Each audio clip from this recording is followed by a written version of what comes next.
Bang, nanggepin dari pernyataan Mas Usman tadi diskusi yang belum dijawab Abang tadi pas pemaparan di depan itu terkait ada indikasi dua kubu di internal PDIP itu yang belum dijawab tadi sama Abang. Tanggapan dari Mas Adian gimana? Enggak ada kubu-kubuan.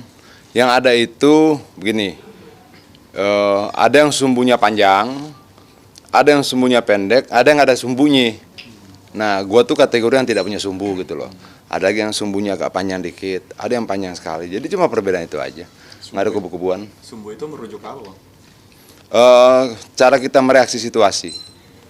Kalau gua kan lebih agresif misalnya gitu loh.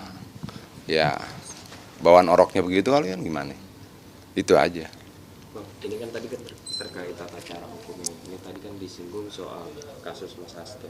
Nah, yang lagi rame ini kan soal yang disorot tuh terkait penyidik yang melakukan penyitaan barang-barang Mas Hasto. Itu tadi Bang Adin juga sedikit menyinggung ada kaitannya sama pilkada, itu seperti apa Bang? Begini dong, kalau ketika buku partai yang diambil ya artinya dia tidak sedang mencari tahu tentang apa yang dikerjakan oleh Sekjen sebagai Mas Hasto, tapi langkah partai dong.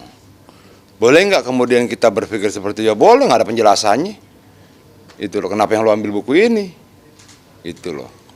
Ya artinya bahwa ketika tidak ada penjelasan kenapa itu yang diambil, boleh tidak kemudian orang menafsirkan bahwa ini ke sana, ini ke sana, ini ke sana, ya boleh-boleh saja. Tapi jauh ini dengan penyitaan buku itu agenda-agenda pilkada ini terganggu nggak, Bang? Ya kita kan gini ya, dalam buku itu kan banyak yang dicatat dan itu kan langkah-langkah partai. Kemudian arahan-arahan ketua umum terkait pilkada. Harusnya kan itu cukup kita saja yang tahu. Bahwa kemudian ketika ada orang lain tahu dan menggunakan informasi itu untuk kemudian mengantisipasi langkah-langkah taktik strategi kita, boleh nggak kita kemudian menjadi waspada? Ya menurutku harus waspada. Apalagi kayak misalnya yang kemarin apa yang di media hari ini apa dibilang apa itu yang siapa yang ditangkap kemarin tuh? Yang Baguna ya? Korupsinya kapan, masuk partainya kapan, apanya kapan, kemudian dia keluar dari partai, apa segala macam. Lalu KPK bilang tadi akan mengusut aliran dananya ke PDI Perjuangan. Ini tambah lucu-lucuan gitu loh.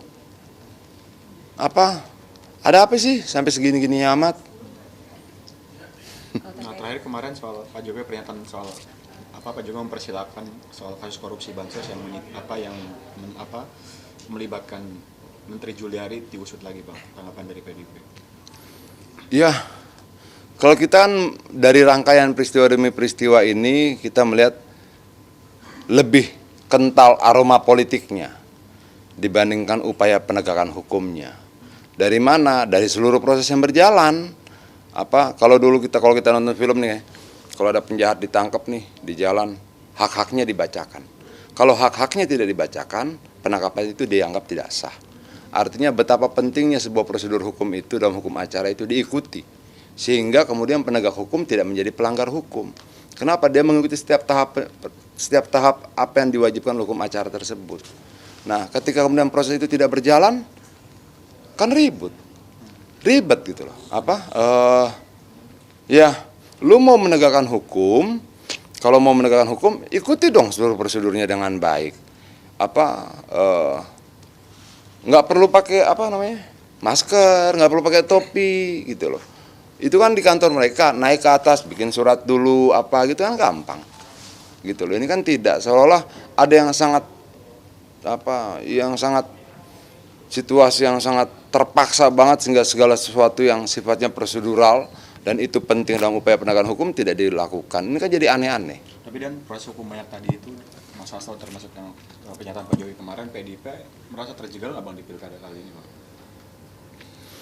Kalau kita melihat bahwa kita akan siap untuk seluruh situasi ya, untuk setiap keadaan, dan kita memperkuat seluruh otot-otot partai, kita memperkuat seluruh jejaring partai, kita memperkuat struktur partai sampai tingkat bawah, sehingga kita siap untuk menghadapi segala situasi.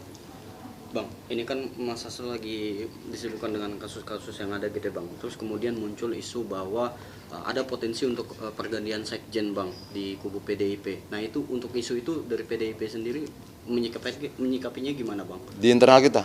Nggak ada isu itu. Nggak ada ya Bang ya? Nggak Dipastikan nggak ada ya Bang? Nggak ada. Soalnya kan Mas Hasto... Justru ini menjadi momentum kita lebih solid. Oke. Bagaimanapun juga Mas Hasto itu sekjen partai. Oke. Kita melihat ada sesuatu yang janggal dalam proses yang terjadi kemarin, dan itu membuat kita mengkonsolidasikan diri lebih cepat. Terkait dengan penyitaan handphone dan juga buku, lalu kemudian prosesnya yang janggal sendiri ditambah kasusnya kan yang sudah diproses sebelum 2020, menurut abang sendiri yakin ini ada kaitannya dengan pilkada dan juga karena Pak Hasto aktif mengkritik Pak Jokowi? Semua punya peluang untuk ditafsirkan ke arah sana. Kenapa? Karena memang janggal kok, gimana? Semuanya janggal, masa ada peristiwa janggal dan kita tidak boleh menduga apapun?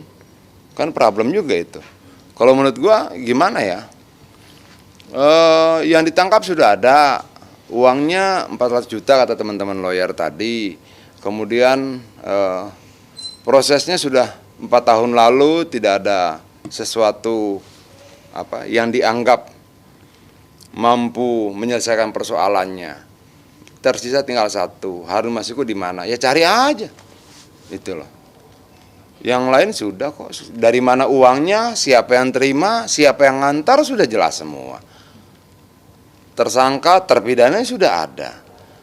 Prosesnya sudah berhenti selama 4 tahun, tiba-tiba muncul. Terus kita nggak boleh menduga apa-apa gitu untuk seluruh keanehan ini. Itu loh. Update soal pilkada dong Bang di DKI setelah kemarin PKS mendeklarasikan Anies dan Sohibul nih, kan PDIP juga sempat mendapat usulan nama Anies nih. Ke depannya gimana soal potensi ini pilkada yang di DKI terutama? Dinamikanya tetap terus kita perhitungkan, tetap kita kaji peluang-peluangnya, tetap kita diskusikan satu dengan yang lain. Walaupun sampai saat ini kita belum memutuskan satu nama pun, tapi kita menghormati seluruh keputusan partai-partai yang lain. Kedaulatan partai mereka untuk memutuskan siapapun, itu kita hormati. Setelah PKS mengumumkan nama Sohibul dan Anies, kira-kira komunikasi dengan PKS gimana jauh ini Pak? Sebagai partai politik, kita akan melakukan komunikasi ke politik ke semua arah, ke semua partai, ke semua calon dan sebagainya, itu wajar saja. Komunikasinya bisa formal, bisa informal. Tapi peluang untuk mengusung Anies masih ada Bang? PDIP. Menurut kita, kajiannya kita selesaikan. Apakah mungkin kita mengusung Anies ketika memang secara kajian ideologi, kajian politik, kajian terhadap pemikiran, program dan sebagainya memungkinkan, kenapa tidak? Kalau kita ini kan begini, kita ini akan untuk menunjuk salah seorang menjadi calon kepala daerah, menjadi presiden dan sebagainya, kita akan menghitung banyak sekali faktor. Itu loh, tidak cuma persoalan, elektabilitasnya bagus. Loh Jokowi dulu kalah kok elektabilitasnya waktu Pilgub DKI. Kerja yang kemudian membuat kerja kita bersama-sama yang membuat dia kemudian bisa menang. Artinya bahwa kita akan lebih berorientasi pada kamu mau menjadi kepala daerah, apa pemikiranmu tentang daerah ini? Bagaimana pandanganmu, setahu apa kamu tahu persoalan-persoalan rakyatnya? Berapa jumlah kemiskinan? Bagaimana menurunkan jumlah kemiskinan? Berapa jumlah pengangguran? Apa yang harus dilakukan untuk menurunkan jumlah pengangguran? Kayak begitu tuh penting loh. Jadi tidak cuma, survei angkanya begini-begini, enggak. Terus kepalanya enggak ada, gimana? Enggak ada isi kepalanya. Enggak punya pikiran, enggak punya gagasan, enggak punya program. Kan semua harus kita hitung tuh. Tadi Abang menyinggung soal ideologi. Kalau Abang sendiri kan soal ideologi ini sebenarnya ada masalah nggak Bang dalam PDIP? Kalau menurut gua kita kan punya tim yang akan mengkaji itu ya. Yang sekarang semuanya sedang berproses kan, melakukan kajian terhadap track recordnya, keberpihakannya, karyanya dari seluruh calon pilkada kita kan kita periksa semua. Kalau Itu loh. peluangnya Pak Anies untuk diusung PDIP seberapa besar di pilkada? Sulit membuat persentasenya, dan menurut gua kita tanya yang lain biar kagak pusing gua jawabnya. Tapi kalau porosnya kira-kira berapa Bang? Bang Adian memprediksi di DKI. Apa tuh? Poros kerjasama atau koalisinya di PDIP akan berapa poros nanti di DKI? Kita nggak mau mikirkan itu ya. Kalau gua ya, tugas gua ini kan memenangkan sebanyak mungkin pilkada yang bisa kita menangkan tuh. Lalu kita akan melakukan pemetaan politik, kita akan memeriksa rekam jejaknya, surveinya, bagaimana dukungan partai yang bekerja sama, bagaimana rakyat melihat dia, bagaimana pemikirannya, program-programnya, keberpihakannya dan sebagainya. Nah, tugas tim ini salah satunya itu. Kira-kira sikap atau keputusan calon-calon yang akan diusung PDIP kapan sih Bang? Berikutnya kita akan sampaikan pada DPP dan DPP akan memutuskan itu, apalagi Jakarta. Jakarta ini sudah kewenangan ketua umum. Akan last minute nggak kira-kira? Bisa iya, bisa tidak. Bang, tapi secara keseluruhan sudah ada yang rampung, Bang, dan sudah mau dilaporkan ke DPP. Gue sudah buat laporan 1 kali, tebel. Ya semua kita sampaikan toh.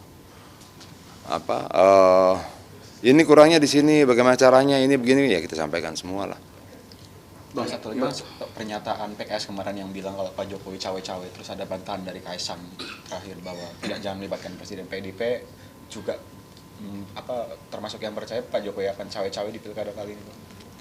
Gini ya, kita ini sudah siap untuk semua risiko. Dia cawe-cawe, tidak cawe-cawe, kita siap. Dia pernah lakukan itu di Pilpres kemarin, dia bilang dia mau cawe-cawe, kita juga siap. No problem lah buat kita. Tapi pengaruhnya akan seberapa besar di pilkada dibanding dengan Pilpres cawe-cawe Jokowi? Tergantung kepentingannya, sebesar apa. Kalau menurut kita kita punya pengalaman belajar dari Pilpres dan kita mempersiapkan diri lebih baik dibandingkan kemarin. Sehingga mau kayak apapun situasinya kita jalani. Bang, karena keberadaan Pak Hasto, tapi sampai saat ini Pak Hasto di Jakarta ya Bang ya?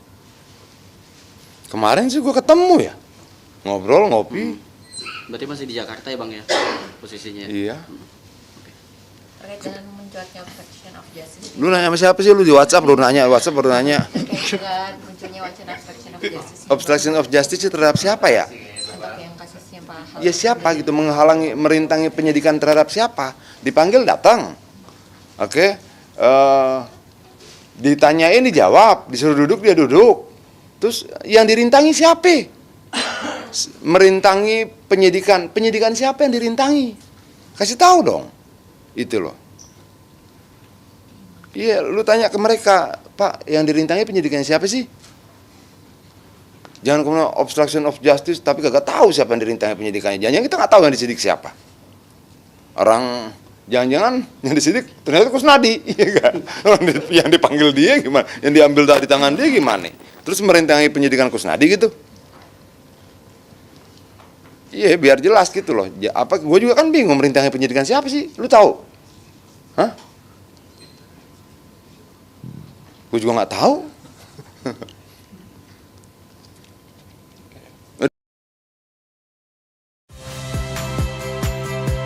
Saya Friska Clarissa. Saksikan program-program Kompas TV melalui siaran digital, pay TV, dan media streaming lainnya. Kompas TV, independen, terpercaya.